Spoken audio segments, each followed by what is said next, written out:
Hi everyone, today's topic is going to be Xpg Invader Case, which has a different approach to, for instance, placement of an AIO. And not only that, it has loads of other features, but of course we'll get to that part later on during the video. So stay tuned and let's check out the Xpg Invader Case.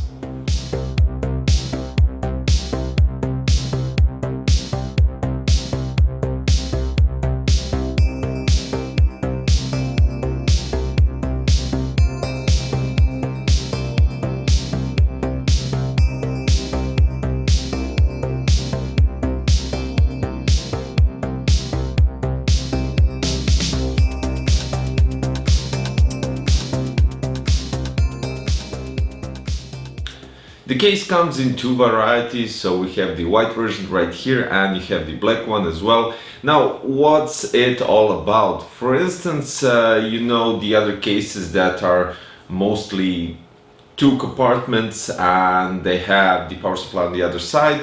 They managed to place the AIO brackets, or basically fan brackets, on the side next to the motherboard. Now this a bit covers up the SSD bracket, so there is no space for placing a sideway SSD, if for instance you have an RGB SSD or something like that.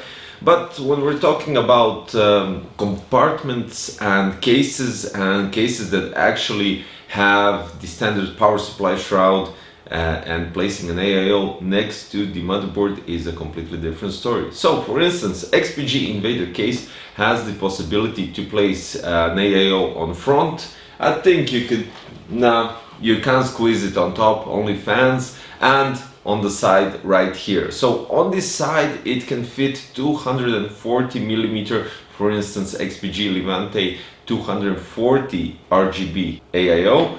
And you can place it on front if you don't place it on the side. It all depends on the thickness of the radiator and the fans, and that's all there is to it. So basically you can have front intake, top outtake, back outtake, and well, side intake or outtake, depends on how you decide to create your airflow, static pressure, or anything else concerning the airflow. Talking about the case and the storage capabilities, you have right at the bottom of the power supply shroud, you have two 3.5-inch hard drive brackets, and at the back behind the motherboard you have two 2.5-inch SSD brackets, which you could switch, and this rhyme wasn't intentional.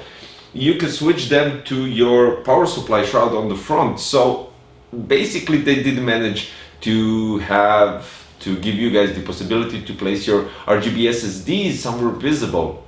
The backside has loads of possibilities for cable management, so it's really nice, and it has more space right here. But then again, if you place your, for instance, radiator right here, it does need to have either intake or outtake. So cables need to go around the meshed back side so it doesn't block airflow, which you do need to kind of organize your computer or cables as you wish. The front side is actually really interesting as well. Now, for instance, you could remove it because it's magnetically connected to the front part of the case, and it has actually strong magnets right here, 3 on top and 3 at the bottom, and you have a nice dust filter which can be easily removed. Talking about dust filters, you have one at the bottom for your power supply, and you have one which is magnetically attached to your case at the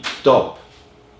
Now, as you can see, it's fairly easy. You just pop it right in, and that's all there is to it.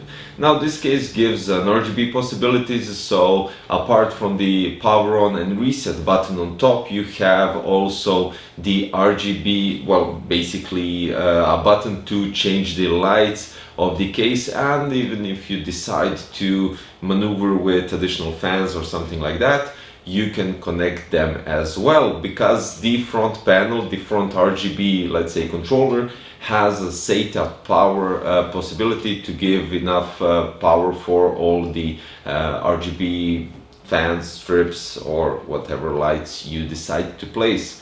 And additionally to that, you have a 3.5mm jack, which is multifunctional, so headset and microphone, and you get two USBs 3.0, which is really nice addition. It is missing a Type-C, but after all, this case was shown first on Computex 219, so basically I found it quite alright. Now everything is nicely designed. I would say the case looks really nice. Especially with the tones and how you remove the tempered glass. So you have 4 thumb screws, 2 on each side panel, so 2 for the back side panel and 2 for the front side panel, which is quite alright. I mean, it's standard, normal, usual. Inside we have the ASRock B550 Taichi with AMD Ryzen 9 3900X. We have the KFA2 Gaming GeForce RTX 2060 Super Gamer. We have their RGB prime cables for the graphic card and for the motherboard, and I do have to say I really love these RGB cables, not because of the effects or anything else, but just because you can separate the graphic card cable, because it usually comes with 2x8 pin and they're not connected together. So if you have a card just like I have right here, you can use only one cable and still manage to connect it. Then we have the Levante 240 addressable RGB AIO, and of course we have the Xpg Spectrix D50 4x8GB. So here we go, full RGB spectrum going crazy. The case comes with stock fans, so 2 120mm fans, one on front and one at the rear, and as you can see I placed the AIO as an outtake. No fans on top. And the temperatures are AMD Ryzen 9 3900X only in AIDA 64 with CPU stress test 66 Celsius degrees. If you add the FPU stress test and system memory stress test, it goes up to 74.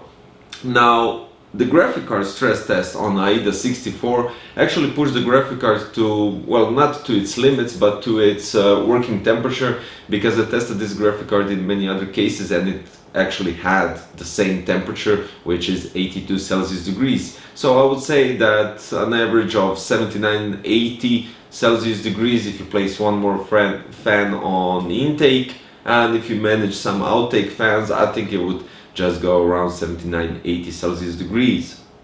Now, taking into consideration stress testing in AIDA 64 both CPU and the GPU at the same time, the GPU goes, well, basically the same, 82, and the CPU goes up to 72 Celsius degrees. Even though the RTX 2060 Super and the R9 3900X aren't, let's say, performance compatible, because the processor is a bit over the top when it comes to the performance of the graphic card, but still I just wanted to see if a stronger processor can survive this kind of case, and can a standard mid-range GPU still work perfectly inside the Xpg Invader. When we're talking about the airflow and basically everything, and if you might be concerned about how the intake works,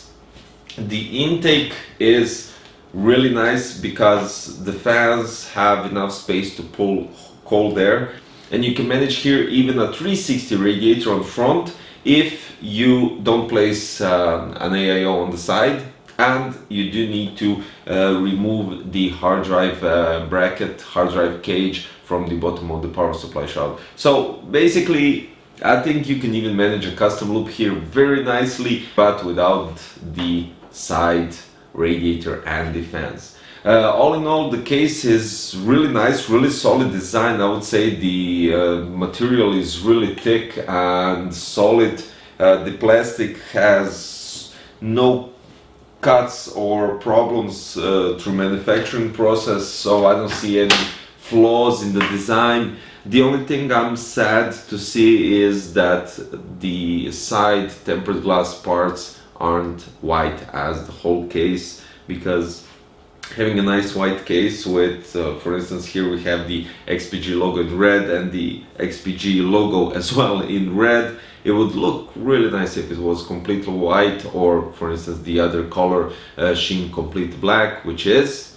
But all in all, an outstanding case, really nice performance without even pumping a lot of fans inside. Really does give a nice solid temperatures for your components. So guys, thank you for watching today's video. We had the Xpg Invader case with loads of other Xpg products, which I will link below in the description, so you can check out the prices and everything if you're interested in some of those. And of course, like the video if you liked it with thumbs up button, subscribe for future content, and I'll see you in another one. Thank you for watching, and bye bye.